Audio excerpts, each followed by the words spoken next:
누군가를 처음부터 무너뜨리려고 다가오는 사람이 있을 거라곤 그땐 몰랐습니다.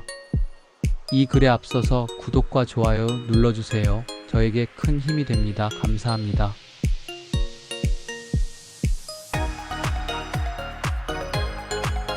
제 이름은 도윤 37입니다. 아내와 결혼한 지 6년 평범하고 조용한 삶을 살고 있다고 믿었죠. 하지만 어느 날부터인가 뭔가 이상해졌습니다. 그 시작은 아내의 여동생 서진이 우리 집에 들어오면서였습니다. 처제는 얼굴도 예뻤고 가슴도 크고 마치 모델 같은 몸매였습니다. 가끔씩 나에게 차를 줄 때는 일부러 그러는 건지 나시옷을 입고는 내 앞에서 허리를 숙일 때마다 보여지는 가슴에 나는 심장이 뛰고 얼굴이 달아올랐습니다. 처제는 그 모습을 보면서 즐기는 건지 웃으면서 형부 웅큼하네, 내 가슴 받지 하면서 핀잔을 주면서 놀렸습니다. 나는 아니야 라고 말하면서 얼굴을 붉히고는 방으로 가곤 했습니다. 그날도 평소처럼 퇴근해 집에 들어왔습니다. 아내는 식탁에 앉아 조용히 밥을 먹고 있었고 저는 익숙하게 자리에 앉았습니다. 대화는 없었고 공기는 묘하게 차가웠죠. 나는 처제는 밥 안 먹냐고 말을 하려는 순간 그때 옆방문이 열리더니 서진이 나왔습니다. 젖은 머리에 수건만 두른 채 맨발로 조용히 거실을 나오면서 샴푸 향 너무 좋더라고요 형부. 혹시 형부 거예요? 서진은 환하게 웃으면서 말을 하는 순간 나는 고개를 들어 처제를 보는 순간 숨이 막히는 줄 알았어요. 수건은 걸쳤지만 속옷만 입은 그녀의 모습은 나를 너무나 흥분하게 만들었습니다. 하얀 피부와 매끈한 다리, 가냘픈 허리와 풍만한 가슴, 나의 눈은 처제의 몸에서 정신을 못 차릴 정도로 흥분되어 가고 있었다. 그 순간 집사람이 형부 앞에서 뭐하는 짓이니 하고 소리 지르지만 처제는 아무 말도 없이 웃으면서 나에게 윙크를 하면서 그녀는 내 시선을 그대로 느끼며 등을 돌렸고 방으로 사라졌습니다.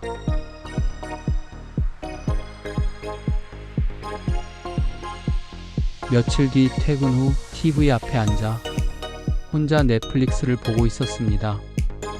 그런데 서진이 옆에 조용히 앉더니 다리를 꼬고는 저를 바라봤습니다. 형부 언니랑 요즘 많이 싸우죠? 뭐 그냥 그렇지. 형부도 사람이잖아요. 외롭고 허전한 날엔 기대고 싶지 않아요. 그 말과 함께 그녀의 손이 내 무릎 위에 살짝 얹어졌습니다. 그 따뜻하고 가벼운 손길이 숨을 멈추게 했습니다.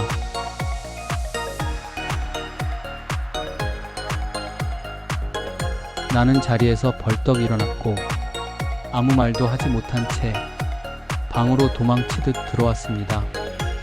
하지만 내 마음속엔 처음 느끼는 뒤섞인 감정들이 맴돌고 있었습니다. 이러면 안 되지만 처제를 안아보고 싶다는 생각이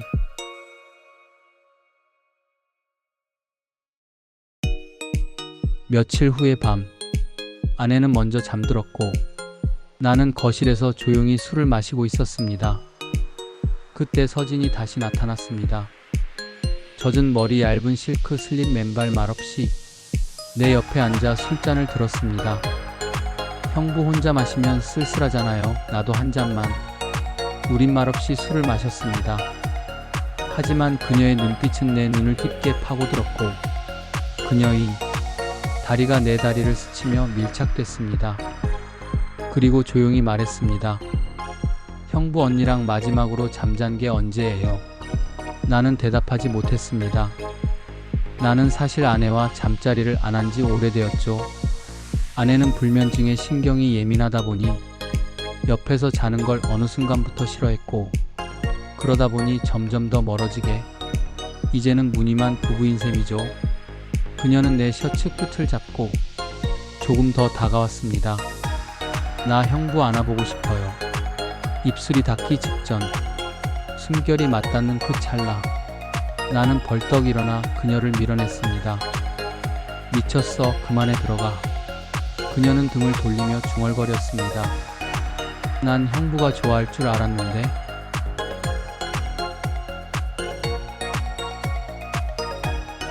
그날 이후 나는 더 이상 평정심을 찾을 수가 없었습니다. 처제는 계속해서 나에게 다가왔고 나는 그러면 안 된다는 생각에 처제를 피하려고 했지만 그녀의 가슴으로 내 몸을 스칠 때마다 나는 점점 무너져 가고 있었습니다.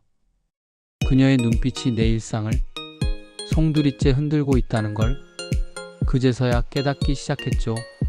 그날 밤 난 끝내 선을 넘고 말았습니다.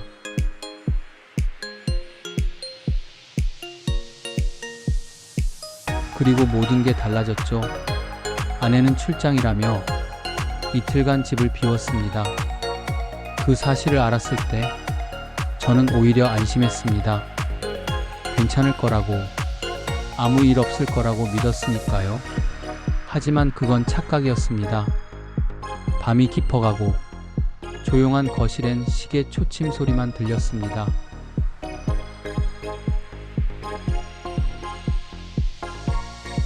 서진은 실크 슬립 차림으로 소파에 누워 있었고 그녀의 눈빛은 깊고 묘했습니다. 말없이 나를 바라보더니 입꼬리를 살짝 올렸습니다. 오늘은 도망 안 갈 거죠, 형부? 그 한마디에 가슴이 철렁 내려앉았습니다. 아무 말도 할 수 없었고 몸은 얼어붙은 듯 움직이지 않았습니다. 서진이 일어났습니다. 맨발로 바닥을 스치며 조용히 내게 걸어왔고 그 거리감은 숨을 멎게 만들었습니다.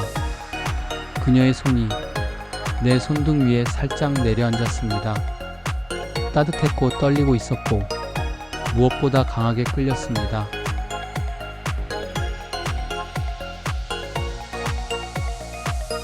형부, 나 진짜로 형부한테 마음이 있었어요.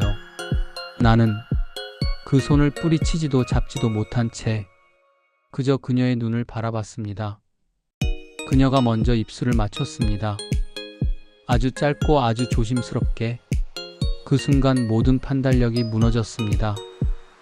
두 번째 입맞춤은 더 깊었고 더 뜨거웠습니다. 내 손은 어느새 그녀의 허리에 닿아 있었고 그녀의 숨결은 내 목을 스쳤습니다. 천천히 조심스럽게 서로를 끌어안은 채 우린 소파 위로 함께 눕게 되었습니다. 형부, 나 이 순간을 너무 오래 기다렸어요. 슬립 사이로 전해지는 체온, 귀에 들리는 심장 소리, 자꾸만 얽히는 손길과 입맞춤. 그 밤 우리는 멈추지 않았습니다. 그건 단순한 충동이 아니었습니다. 욕망이었고 금기였고 결국은 파멸이었습니다. 그렇게 난 되돌릴 수 없는 강을 건넜습니다. 그녀의 진심을 알게 된 순간 난 무너졌고 동시에 두려웠습니다.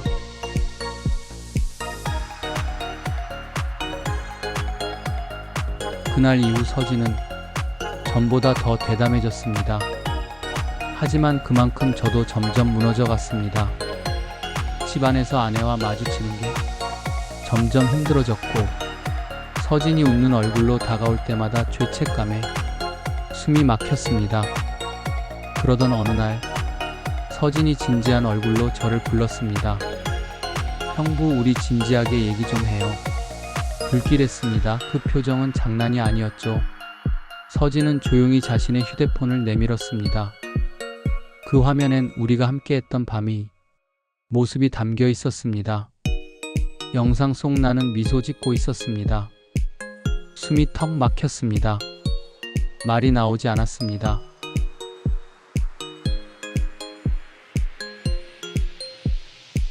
서진아, 이게 뭐야? 그녀는 조용히 말했습니다. 형부, 사실 나 언니한테 복수하고 싶었어요. 복수. 예전에 언니가 내 첫사랑을 빼앗았거든요. 난 그때부터 결심했어요. 언니가 가장 아끼는 걸 무너뜨리자고. 그녀는 웃으며 말했습니다. 그 말투는 무서울 정도로 담담했습니다. 형부는 다루기 쉬웠어요. 순진하고 외로워 보였거든요. 나는 그 자리에 얼어붙었습니다. 이 모든 것이 사랑이 아니라 계획된 복수였다는 사실에 이 영상 언니한테 보낼 수도 있어요. 아니면 비밀로 해줄 수도 있고요. 형부가 나한테 계속 있다면 그날 밤 나는 처음으로 진짜 공포를 느꼈습니다. 내가 빠져든 것이 사랑이 아니라 덫이었다는 것을.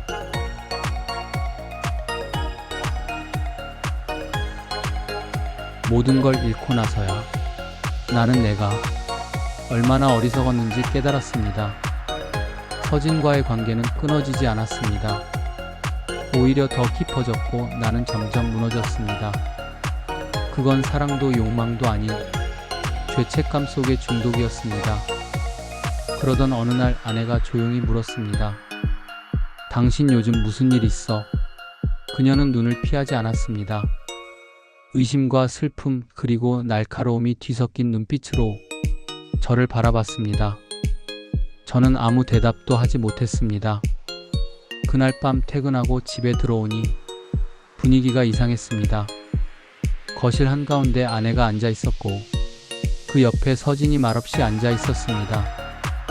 아내는 말없이 휴대폰을 제게 내밀었습니다. 그 화면에는 서진과 나 우리가 함께했던 밤의 영상이 담겨 있었습니다. 심장이 쿵 내려앉았습니다. 숨도 말도 나오지 않았습니다.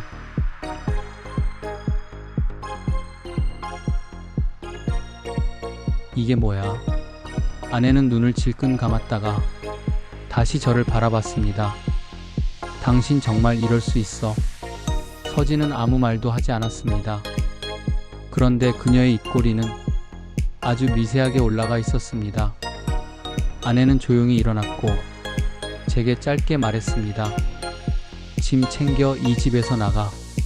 그리고 서진의 뺨을 세게 때렸습니다. 넌 내 동생 아니야, 괴물이야.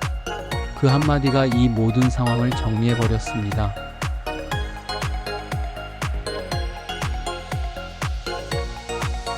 며칠 뒤 나는 이혼 서류에 도장을 찍었습니다.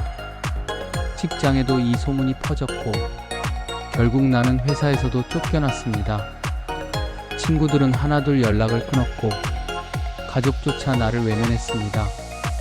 모든 걸 잃은 어느 날 한 통의 영상 메시지가 도착했습니다. 서진이었습니다. 형부 아니, 이제 그냥 도윤 씨라고 불러야 하나요? 그녀는 유럽의 어느 도시에서 밝게 웃고 있었습니다. 지금 너무 행복해요. 새로운 남자도 생겼고 형부랑 보낸 그 시간들 솔직히 꽤 재밌었어요. 그녀는 마지막으로 이렇게 말했습니다. 형부 아니 도윤 씨 고마워요. 인생 한번 참 재미있었어요. 영상이 꺼지고 난 뒤 한참을 멍하니 앉아 있었습니다.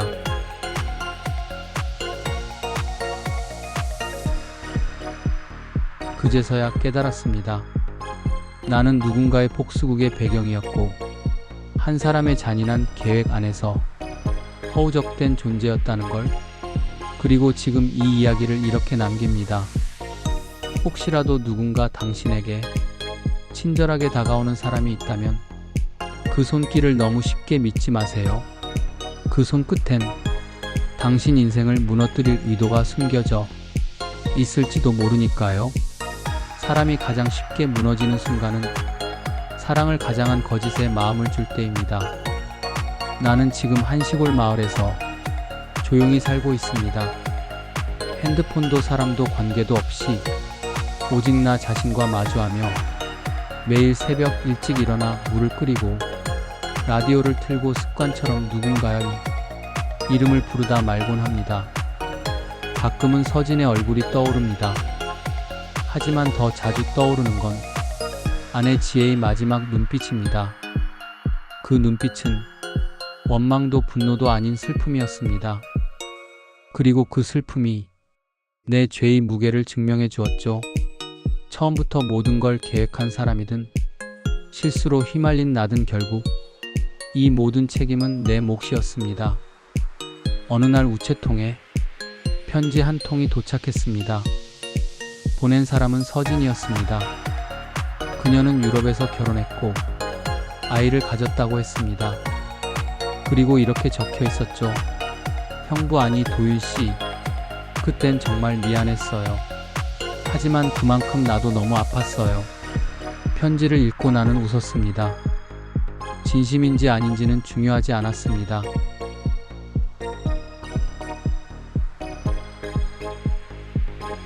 몇 년이 지난 후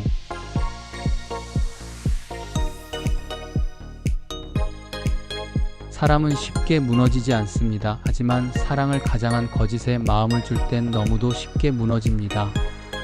나는 지금 한 시골 마을에서 조용히 살고 있습니다. 핸드폰도 사람도 관계도 없이 오직 나 자신과 마주하며 매일 새벽 물을 끓이고 라디오를 틀고 습관처럼 누군가의 이름을 부르다 말곤 하지요.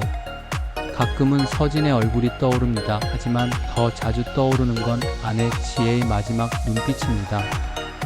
그 눈빛은 원망도 분노도 아닌 슬픔이었습니다. 그리고 그 슬픔이 내 죄의 무게를 말해주었습니다.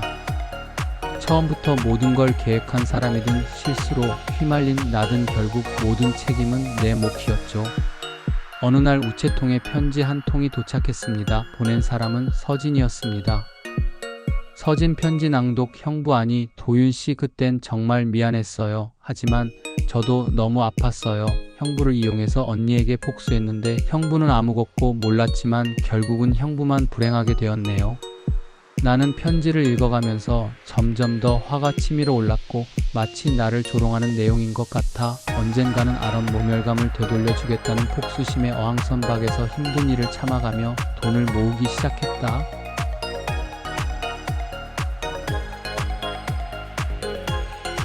그리고 몇 년 후 나는 지독하게 많은 돈을 모았고 그 돈은 내 복수의 기회가 되었습니다. 얼굴을 바꾸고 이름을 바꾸고 과거의 나를 지운 뒤 몇 년 전에 서진에게서 온 편지 봉투의 주소를 가지고 유럽으로 갔습니다. 그곳에서 서진과 우연을 가장해 마주쳤고 천천히 그녀의 마음을 사로잡았습니다. 서진, 당신을 처음 본 것 같은데 이상하게 익숙해요. 묘하게 끌려요. 도윤, 우리 어딘가에서 본 적이 있을지도 모르죠. 그날 이후 우리는 자연스럽게 대화를 나누기 시작했고 커피를 마시며 서로의 일상에 대해 이야기하게 되었습니다. 몇 주 후 우리는 미술관 데이트를 했고 저녁엔 바닷가 레스토랑에서 조용히 식사를 했습니다. 그녀는 내 유머에 웃었고 나는 그녀의 웃음에 흔들렸습니다. 어느 날은 책방 골목을 함께 걷다가 그녀가 말했다. 서진, 이상하게 당신 옆에 있으면 편해요. 그냥 오래전부터 알고 지낸 사람 같아요. 나는 그녀의 눈을 바라보며 침묵하다 조용히 말했다. 나 또한 그렇게 생각한다고. 그리고 당신은 너무나 아름답다고. 우리는 점점 가까워졌고 그녀는 나에게 완전히 빠졌습니다. 그날 밤 그녀는 스스로 내 손을 잡아 끌었습니다. 그녀의 눈빛엔 망설임도 두려움도 없었습니다. 서로의 온기를 확인하듯 우리는 천천히 숨결을 맞췄습니다. 옷자락이 바닥에 스르르 떨어졌고 그녀의 손길이 내 가슴 위를 지나갈 때 모든 감각이 뜨겁게 깨어났습니다. 서진은 조용히 속삭였습니다. 서진, 당신 없으면 못 살겠어요. 그날의 밤은 길었고 서로를 탐하는 시간은 깊었습니다. 우린 말없이 수십 번 포개졌고 그녀는 내 귓가에 숨결을 실어 말했습니다. 서진, 지금 이 순간만큼은 진심이에요. 그날 이후에도 우리는 수차례 사랑을 나누며 서로에게 중독되어 갔습니다. 서진은 자주 말했다. 서진, 당신 없으면 숨이 안 쉬어져요. 그녀는 매일 나의 집을 찾았고 우리 사이는 걷잡을 수 없을 만큼 깊어졌습니다. 그러던 어느 날 문이 갑자기 열리며 한 남자가 방 안으로 들어왔습니다. 서진의 남편이었습니다. 그는 분노로 가득 찬 얼굴로 우리를 바라봤고 서진은 이불을 움켜쥔 채 떨며 말했다. 서진 오빠, 왜 여기? 그는 침묵하다 조용히 말했다. 서진 남편, 이게 내가 말하던 출장인가 봐. 그는 너랑은 끝이라고 하면서 나가버렸고 그녀는 울면서 이제는 나밖에 없다면서 내 가슴에 안겼습니다. 물론 남편이 오게끔 한 건 나의 계획이었죠. 그리고 나는 서진을 밀어내면서 나는 침대 옆 서랍에서 사진 한 장을 꺼냈다. 지혜와 나, 예전의 모습. 나는 서진의 얼굴 앞에 조용히 들이밀었다. 도윤, 서진아, 혹시 이 사진 기억나? 나는 오래된 가족 사진 하나를 건넸다. 거기엔 지혜와 내가 함께 웃고 있는 모습이 있었다. 서진, 이게 뭐야? 왜 지혜 언니가 당신 옆에 있어? 나는 천천히 입을 열었다. 도윤나야 서진아 너에게 복수하기 위해 돌아온 형부야. 서진 충격에 울먹이며 형부였어요. 그녀는 무너졌고 그제야 자신의 죄를 마주하기 시작했습니다. 서진 울먹이며 언니 나 정말 잘못했어 용서해줘. 나는 그녀를 미워하면서도 연민했고 그 감정은 다시 나를 무너뜨리기 시작했습니다. 서진 형부 저도 너무 미안했어요. 제 인생을 돌이킬 수 없다면 서진은 무릎을 꿇고서는 나에게 용서를 구하였고 나도 그녀에게 고개를 숙였습니다. 도윤 지혜에게도 서진에게도 너무 미안하다. 그리고 나는 너와의 인연은 다음 생에서 만나자고 했고 서진도 그렇게 하자면서 우리는 바닷가로 갔습니다. 그곳에서 손을 맞잡고 아무 말 없이 바다 속으로 걸어 들어갔습니다. 그날의 바다는 잔잔했습니다. 마치 우리 둘의 끝을 이해하고 있던 것처럼. 이제야 모든 것이 끝났다는 느낌이 들었으니까요.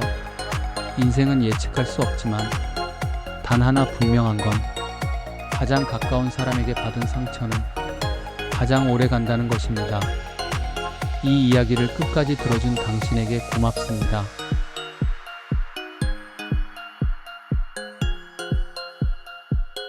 그리고 제발 자신의 마음을 함부로 내어주지 마세요. 그 마음을 함부로 다룰 줄 아는 사람은 생각보다 많지 않으니까요. 시청해주셔서 감사합니다.